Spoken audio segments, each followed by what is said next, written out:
Aujourd'hui, on va vous amener dans un voyage d'exploration avec une gamme qui sort un peu des sentiers battus, qui s'appelle Borderline. Borderline, ce sont des brandis français.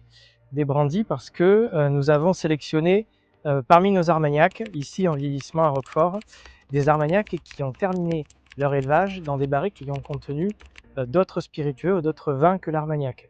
Ce sont des brandis qui ont pour base des armagnacs plutôt jeunes pour ne pas avoir un boisé trop marqué qui puisse derrière laisser tout le boisé du finish s'exprimer, laisser la barrique de finish s'exprimer par-dessus l'armagnac. Et je vous présente trois finishes qui ont été faits sur du Sauterne, barrique de Sauterne, sur du Porto Blanc et le dernier sur du Rivesaltes. C'est une série qu'on a imaginée pour avoir quelque chose de très complémentaire où le Sauterne va jouer sur les notes évidemment Sauterne, donc il y a beaucoup de rondeur, il y a un registre un peu pâtissier, un peu miel, pas mal de floral, c'est très gourmand en bouche.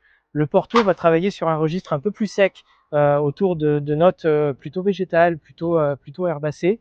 Et puis on s'en va sur un registre un peu plus épicé, un peu plus fruit sec sur le Rivesaltes, qui fait écho bien sûr au cépage qu'on utilise sur ce vin. Et je vous propose, moi dimanche prochain, j'embarque la famille sur le traditionnel poulet frites du dimanche. Et ben on va pouvoir imaginer tout un repas complet autour de ces finishes, avec par exemple le Porto Blanc qui peut tout à fait être servi en entrée sur un toast de chèvre frais, un petit peu de miel, on saupoudre du thym ou quelques aromatiques qu'on peut avoir au jardin. Et tout ce registre herbacé, un peu verveine, assez floral et plutôt sec du Porto Blanc s'y accommode parfaitement.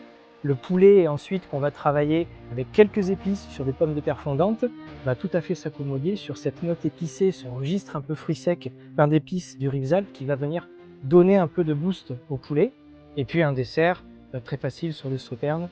J'imagine par exemple une tarte abricot avec une jolie crème frangipane pour faire vraiment un accord de résonance sur tout le côté rond, très gourmand, très frangipane aussi, un peu amande, que nous offre le finish du Sauterne.